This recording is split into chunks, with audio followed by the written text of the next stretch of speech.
नमस्कार मित्रांनो. खूप दिवसांनी व्हिडिओ टाकतो आहे. मला लक्षात आहे की मी लोकांनी मला बरंचसं प्रेम दिलं, माझ्या व्हिडिओजला लाईक वगैरे केले आणि मध्ये अचानक काही पर्सनल रिझन्समुळे मी यूट्यूबपासून बराचसा लांब गेलो. पण आता अशी परिस्थिती आलेली आहे की हा व्हिडिओ टाकणं मला गरजेचं वाटलं. कारण आपल्या सगळ्यांना माहिती आहे की ऑपरेशन सिंदूर वगैरे सगळ्या गोष्टी तुम्ही न्यूज चॅनलवर, यूट्यूबवर आणि इतर ठिकाणी पाहतायत. पण मला असं वाटलं की ह्यावर एक व्हिडिओ झाला पाहिजे. त्याचं कारण मला पर्सनली असं वाटलं की बरेचसे लोक जे आहेत ते फक्त आत्ता करंट सिच्युएशनमध्ये काय चाललं आहे की भारताने ड्रोन हल्ले केले आणि पाकिस्तानचे 4 बेसेस उडवले वगैरे वगैरे सगळ्या गोष्टी सांगत आहेत. पण ऑपरेशन सिंदूर एवढं छोटंसं नाही आहे. हा खूप मोठा व्यापक असा म्हणावा असा विषय आणि याविषयी आपल्यातले बरेचसे लोक अनभिज्ञ आहेत. तर ते काही गोष्टी ज्या माझ्या लक्षात आल्या की ज्या गोष्टी मला असं वाटलं की तुमच्यापर्यंत पोहोचवणं गरजेचं आहे, त्यासाठी हा व्हिडिओचा मी उपोद्व्याप सुरू केलेला आहे.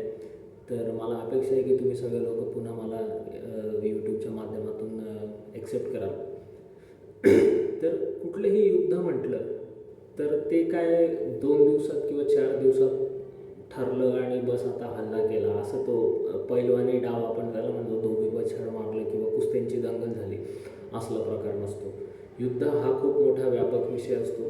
त्याच्यामागे हजारो वर्षाचं प्लॅनिंग असतं, मग कैक वर्षाचं त्यांच्या पाठीमागे काय म्हणतो आपण त्याला पार्श्वभूमी असते. आणि ही पार्श्वभूमी जर समजून घेतली नाही तर कुठल्याही युद्धाला काहीच अर्थ राहत नाही. कारण जेव्हा 2 देशांमध्ये युद्ध होतं तेव्हा ते फक्त 2 देशांच्या आर्मीजचा किंवा नेव्हीजचा किंवा एअरफोर्सचा युद्धाचा विषय असा नसतो. तो त्या 2 देशातल्या त्यांच्या लीडर्सचा मानसिकतेचा विषय असतो.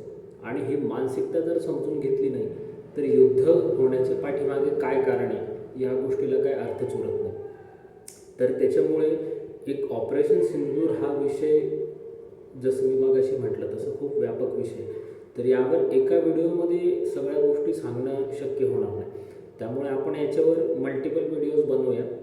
पण मला जे सांगायचं आहे, ज्यासाठी मी व्हिडिओ तयार करायला घेतला आहे त्याच्या पाठीमागे कारण हे की ऑपरेशन सिंदूर हे काय 2025च्या एप्रिल-मेमध्ये सुरू झालेलं युद्ध नाही.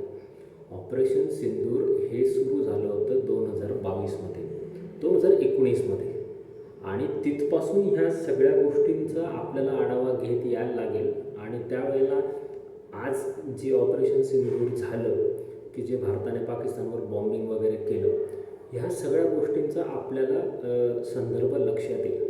कारण फक्त त्यांनी पहलगाममध्ये कुठेतरी हल्ला केला, आपल्या देशातल्या काही निरपराध नागरिकांना मारलं आणि त्याचा बदला घेण्यासाठी मोदी गव्हर्नमेंटने पाकिस्तानमध्ये बॉम्ब टाकले, एवढं सोपं ऑपरेशन सिंदूर नाही. ऑपरेशन सिंदूरच्या पाठीमागे एक मानसिकता आहे आणि ती खूप आधीपासून चालत आलेली आणि ही पुढे पण चालणार आहे. जसे सगळे लोक तुम्ही न्यूज चॅनलवर बघत असाल की ते वारंवार म्हणताय की ऑपरेशन सिंदूर अजून संपलेलं नाही, अजून संपलेलं नाही. ऑपरेशन सिंदूर अजून चालू आहे आणि आपल्या सगळ्यांपैकी मी तर म्हणतो मोस्ट ऑफ लोकांना माहिती आहे की फ्युचरमध्ये सुद्धा पुन्हा कारवाया होणार आहेत, पाकिस्तानकडनं हल्ले होणार आहेत, भारत त्याचं उत्तर देणार आहे. किंवा कदाचित असं पण असू शकेल की एखाद कारवाईचं उत्तर भारत एवढ्या जोरात देईल की त्याच्यानंतर पाकिस्तान संपूर्णपणे हलून जाईल किंवा हिंदी में क्या बोलते उसको तबाह हो जाएगा. पण असं करण्यामागची भारताची मानसिकता आणि हे असे हल्ले करण्यामागची पाकिस्तानची मानसिकता, या गोष्टींचा आपण आधी अभ्यास केला पाहिजे. त्यामुळे एकाच व्हिडिओमध्ये एवढ्या सगळ्या गोष्टी सांगणं मला पण शक्य होणार नाही आणि तुम्हाला पण ते एवढं सगळं एकाच वेळेला हॅमरिंग पचणारही नाही. तर आपण एक काम करणार आहोत, आपण याचे मल्टिपल पार्ट्स करणार आहोत. आणि आता सुरुवातीला पहिल्या पार्टमध्ये साधारणतः 8 ते 9 मिनटाचा एक व्हिडिओ आपण बनवणार आहे.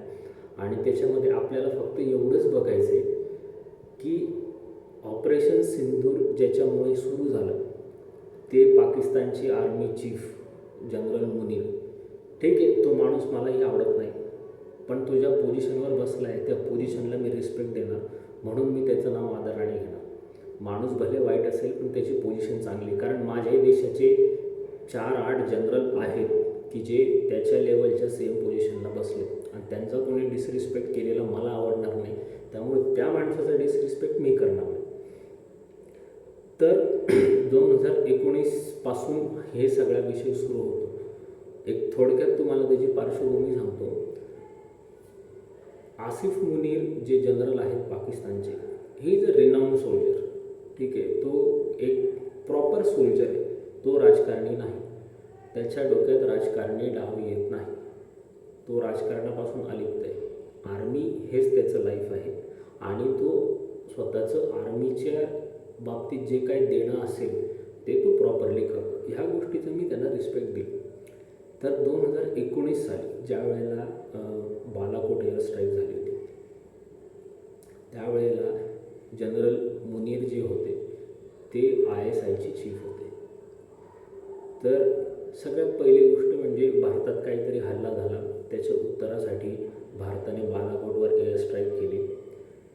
तर जो भारतात हल्ला झाला तर त्यावेळेला जी ISI होती पाकिस्तानची, ती कॉलर ताठ करून फिरत होती की आम्ही भारतामध्ये एवढा मोठा अटॅक करून दाखवला. आणि अपेक्षित होतं, कारण त्याच्या आधी उरीची सर्जिकल स्ट्राईक झाली होती.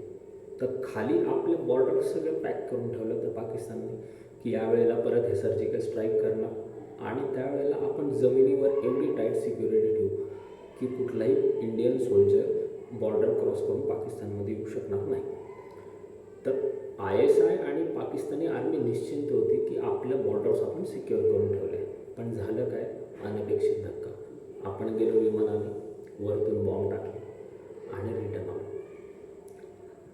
हा पाकिस्तानची जी काय म्हणतो गुप्तचर संस्था आहे ISI, तिच्या कर्तव्य सगळ्या गोष्टींवर, दक्षतेवर हा एक मोठा क्वेश्चन मार्क होता की तुम्ही तर म्हणत होते ते जमिनी मार्गे येणार आहेत, ते हवाई मार्गे कसे आले?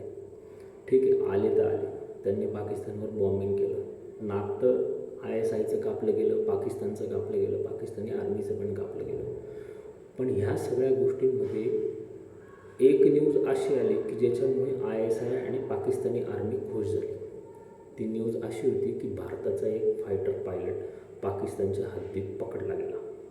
त्याचं विमान क्रॅश झालं डॉग फाईटमध्ये आणि तो त्यांच्या हाती जिवंत सापडला.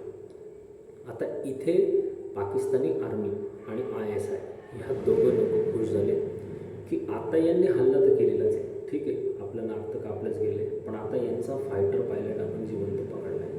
आता आपल्याला काय करायचे, आता आपल्याला लावायची पॉलिटिकल स्ट्रॅटेजी.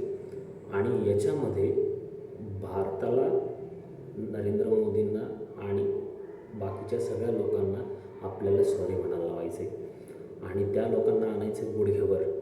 सगळ्या देशात, सगळ्या जगासमोर आपण त्यांची नाचक्की करूया की तुमचा फायटर पायलट आम्ही पकडला, आता तुम्ही आम्हाला सॉरी म्हणा, आम्ही तुमचा फायटर पायलट परत करतो. पण असं तर झालंच नाही. झाली गोष्ट उलटीच. काय गोष्ट उलटी झाली की भारताच्या पंतप्रधानांनी, संरक्षण मंत्र्यांनी, गृहमंत्र्यांनी वेगळा स्टान्स घेतला.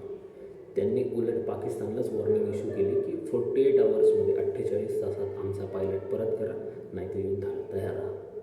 आता इथे जी गोष्ट ते आपल्याकडनं अपेक्षित ठेवून होते की भारताकडनं अशी रिॲक्शन येईल आणि त्याच्यावर आपण अशी रिॲक्शन देऊ, त्याच्या अतिशय विपरीत गोष्ट घडली.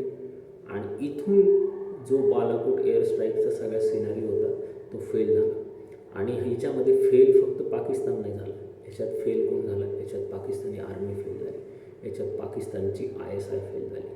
आणि तिथून जे सगळे जनरल हर्ट झाले, त्या हर्ट झालेल्या जनरलपैकी आणि हर्ट झालेल्या नेत्यांपैकी आत्ताची जी पाकिस्तानी आर्मी चीफ आहे ते आसिफ मुनीर होते. आत्तापर्यंतची स्टोरी मी तुम्हाला सांगितली. साधारणतः 9-10 मिनटाचा हा व्हिडिओ झाला आहे. पुढचा व्हिडिओ आणखी 10 मिनटाचा मी टाकून पुढच्या सगळ्या गोष्टी तुम्हाला एक्सप्लेन करतो. पण मला अपेक्षा आहे की तुम्ही सगळे माझ्यावर विश्वास ठेवून, संयम ठेवून माझं काम पाहताय आणि आज नाही तर उद्या तुम्हाला माझं काम आवडेल आणि ज्या गोष्टी तुम्ही माझ्याकडनं अपेक्षित केल्या होत्या त्या गोष्टी मी करतो आहे असं तुमच्या लक्षात येईल. त्यावेळेला मला पण खूप जास्त आनंद होईल. थँक्यू.